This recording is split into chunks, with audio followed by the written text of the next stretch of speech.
today I got for you the BeQuiet Straightpower 11 850 watt platinum power supply. It's an amazing power supply. I actually haven't had a chance to work with very many platinum power supplies.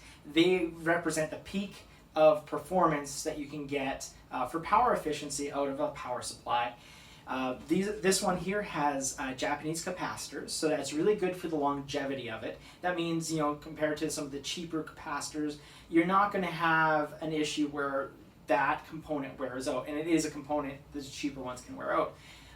It also features DC to DC power conversion, which can really help with the power efficiency conversion at low usage on the power supply. So your power supply, this one here, 850 watt. So if you're only using 100 watts or less while the computer is at idle, typically on lower power efficient power supplies, especially ones that lack DC voltage to DC voltage conversion, means, you know, that they're going to, unless you're under load, you're not going to actually achieve that platinum power efficiency rating. Now, one thing, just as soon as a power supply has DC to DC, that gets a lot better, even if it's not rated. This one here has that DC to DC, and what that means, to go just a little bit deeper, but not too deep here, is that it only is converting 120 or 240 volt power from the wall into 12 volt power. It just does the 12 volt, and then it's going to do conversions to the other voltages, like the 5 or the 3.3 volt that the motherboard requires. So it's much more efficient going the DC to DC route rather than converting from the full AC voltage power to each of the different types of voltage you need on the DC current side. Anyway, so that is a really big bonus, and that's always something that's going to separate this higher tier power supplies from the lower tier power supplies that cost, you know, your budget friendly ones that, you know, hopefully, you know, if they have a rating sticker, you're like, oh, I hope this doesn't start a fire. No, just kidding. Well, not kidding. Some cheaper ones can really cause you some serious potential issues, including just damage over time to your equipment if it's not outputting the right voltages. Quality in power supplies is worth something. I cannot stress this enough. Other thing I just really wanted to mention too about this, it has modular cabling, and we'll get to opening the box and you can see all that in a second here. But the modular cabling, you know, it's been a nice to have for years, but there hasn't been a really huge advantage to it. And I'm going to say 2020 is the year that changes again. It's happened in the past before where we've changed power connector standards. But hey guys, there's a new power connector standard. NVIDIA has been pushing it starting, well, this month. You know, this video is coming out in September, and NVIDIA is using a new 12-pin power connector for their new 3000 series graphics cards. On some of the cards, I don't think all of them use it, but anyways, that new power connector is so new it doesn't come in this box. But guess what? Companies are going to be releasing 12-pin power connector modular cables that you could get for your modular power supply. And BeQuiet has said the solution will come in a form of a 12-pin cable to avoid any resistance that may be induced by an adapter. My words here. NVIDIA is going to be including adapters in the card boxes, and so will their OEM partners. Back to what their little press release here is, and that will work with all of our modular high wattage power supply units. Sorry for that jump in there, that was a little awkward. Anyways, so that's really good news to hear that basically all the major manufacturers of power supplies are going to be releasing available cables, so you don't have to do any adapters and you can keep your system build looking really clean. So if you're on the fence about whether you want a modular power supply or you want a non-modular, I'd really say right now, 2020, I'd go with a modular one. Even if you don't buy like the platinum, if you're going for the bronze or the gold power efficiencies, that's fine. Buy the power supply that fits your build and how much power your system's going to be drawing. Don't go and get the 1600 watt power supply. You know, really for most people you need something like 650, 750, 850. Nice.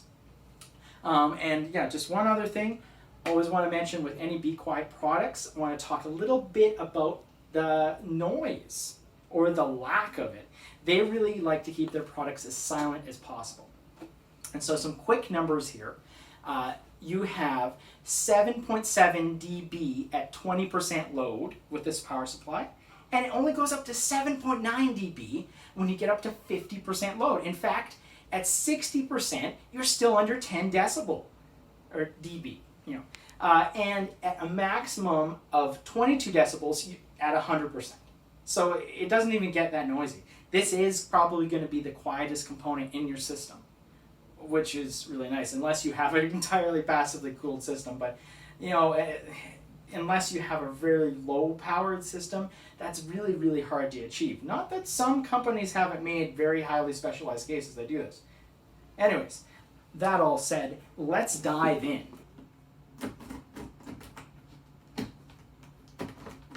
All right. Forgot the pre-cut tape. What a travesty. All right, so let's check out this packaging.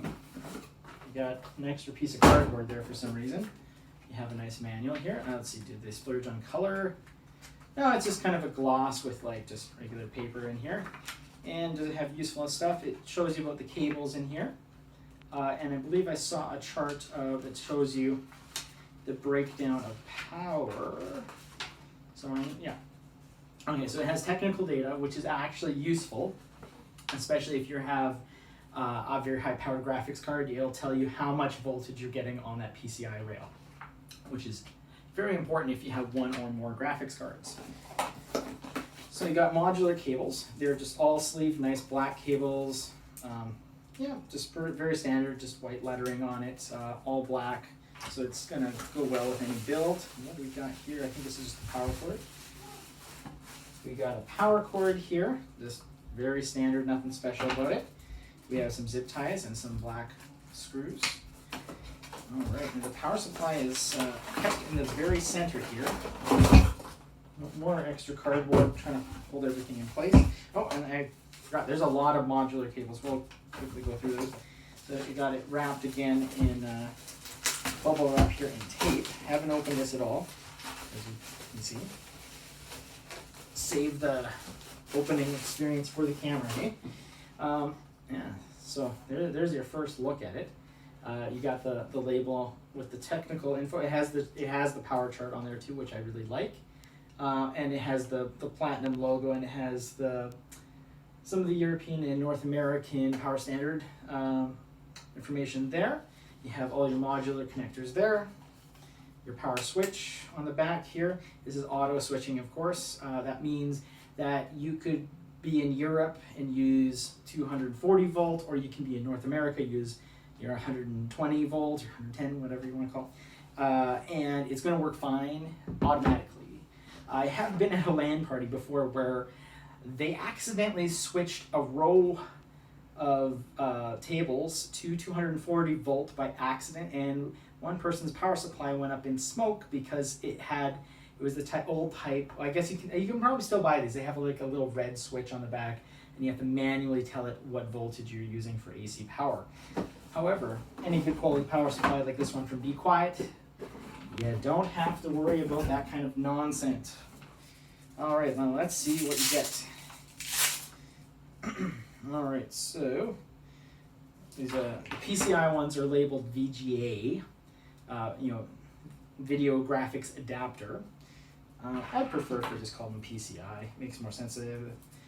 That's VGA2. We got VGA1 here. All right, and that's just that's a 6 with the optional 8-pin there. And let's see, oops, that fell down. And the same one here, but this one is a double. Hold on. Oh yeah, okay. It has dual adapters on this one. The other one that's just a single. So the nice thing about this is if you need to, you can plug in this one that has the 2. And if you only need 1, you only have to plug in the one that has 1. So, and that means too, if you upgrade in the future, you can just change it out. That's a beautiful thing about modularity. This looks like this. Oh yeah, this is the CPU 8-pin with the split head. And what do we got? We got this is another VGA cable. This is another single. So you got option of 2 singles, or you have the double. Or what is this here? This This one is not labeled. This looks like CPU 8-pin or VGA, possibly. It says P8. It doesn't have a label. Okay. That's a little odd. I think they're usually all labeled, but that one's not. I'm sure the manual says what it is. And this is the Molex to floppy adapter.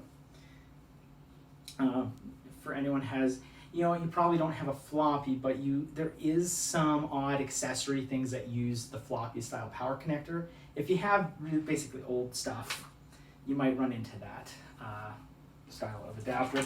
I had some old like SD card reader things that go in the 5.5 slot in a computer system that still use that. All right, here we got some SATA power. Oh, that's neat. That's a really slim connector there.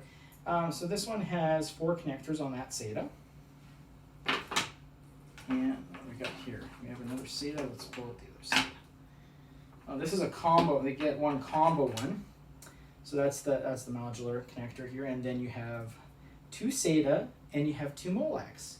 Now, if you only have a couple SATA drives and you have one thing that needs Molex, you could save some space in your case by using a cable like that. So that right there, you're up to, so far, up to 6 potential SATA devices. If you're going for, say a NAS style build, it's important to know how many power cables you need.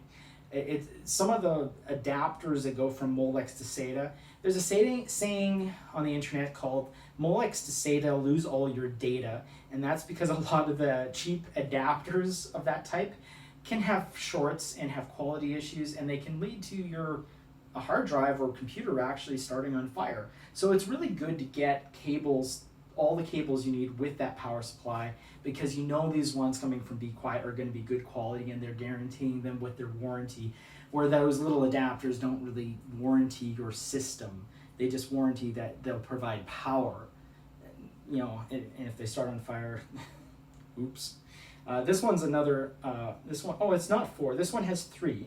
So we're up to 9 potential hard drives with SATA. Oh, and then we have another SATA one too. This is good. So this one has, this is a combo one again. This is not the same combo one, I don't think. Maybe. No, it's not. This is a second combo one of 2. 2 and 2.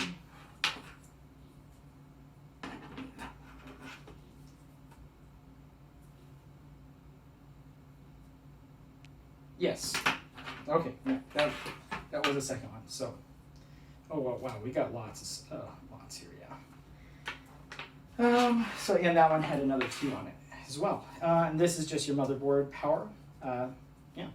Anyways, it's just the standard 24 pin with pop off pins. If you had some ancient motherboard that you wanted to power, I don't think anybody uses it, but they always split these off because that is the standard. It's important when you install these to make sure the little one is kind of on top of the big one. There's usually some little hooks there. Oh, this one, it doesn't seem to have those hooks. So the nice thing about this, because it has a second clip, is if you just plug in half of it at a time, you're not going to run into a problem where it's not properly inserted. You can sometimes have some issues like that. You could have problems with your system not getting enough power, failing to power on initially, if both of these are not inserted properly into the motherboard. That's it for cables. You get leftover with for your extra cables. It doesn't come with a bag, but you do have these Velcro ties here, which are very handy for tidying up the loose cables. Anyways, that was the power supply. I don't think there's really anything else to mention about this. It's very, it's a straightforward power supply. It's platinum. I obviously haven't ran it yet, but the thing is, they're very predictable because there is an actual standard for the bronze, silver, gold, platinum, and basically it's just you're going to get better power efficiency on your gaming rig if you're running this. These are also really good, especially if you're running a NAS server, to put something like this in, because believe it or not, like you might not have a big graphics card in there unless you're doing some video decoding stuff for like a Plex server maybe. But if you have enough hard drives, like if you have like 16 hard drives, like 3.5-inch drives, you can actually pull quite a bit of power. Maybe not 850 watts, but having a platinum power supply has multiple applications. In fact, a lot of servers do like proper, you go buy something like a Dell PowerEdge or something like that. A lot of them do have the option to come with platinum power supplies, different form factor obviously, but because if you're running any machine 24/7, it does have it. Might not have a huge cost month to month to run it like that, depending on your electricity costs where you live, but it does add up over the lifetime of the device. And if you're paying an extra $10 to get a platinum rather than a bronze, it will have an impact over time. Power supplies, especially a good quality one, is an item that's going to last you quite a long time, and is definitely worth some investment. Now, that being said, some people might be looking at these new 12-volt power supplies and be like, oh, I don't know if it's going to work for me. And what if motherboards change? And the answer is, well, they're probably not going to suddenly change. So many people have power supplies. There's going to be motherboards for the foreseeable future that will continue to use a standard power supply, and I really wouldn't worry about it. It's usually about having enough power. And with some of the new NVIDIA graphics cards on the horizon that look like they're going to draw over 200 watts a card, those are beefy cards. They're not going to fit in small cases. You might want to have a big power supply like an 850 watt. If you only have something like a 600 watt power supply right now, you might be a good time to look at upgrading if you're also planning to upgrade your graphics card. That's something you always want to keep in mind. Anyways, thanks for checking out this video. I hope this was helpful in you making a decision about power supplies. I've used some BeQuiet power supplies, and I can give you a pretty solid recommendation on their Straightpower line. I've been very happy with their performance and the consistency. Whereas, one thing I like, again, always, it's a good investment to buy a good quality power supply. I've had so many issues with cheap ones over the years. I work in IT, and I see power supplies fail all the time. We had some power outages this summer, and stuff just dies left and right, and all the cheap power supplies they just tend to just bite the dust after just a couple surges. It's very easy if you don't have really good surge protection, or even sometimes just the power dipping. And if you have brownouts or power outages, it can damage the power supply, especially the cheaper ones. They just can't handle it. So always recommend getting a good quality power supply. Thank you for checking out this video. Please like and subscribe. Come back to this channel for more great content. You guys have a great day.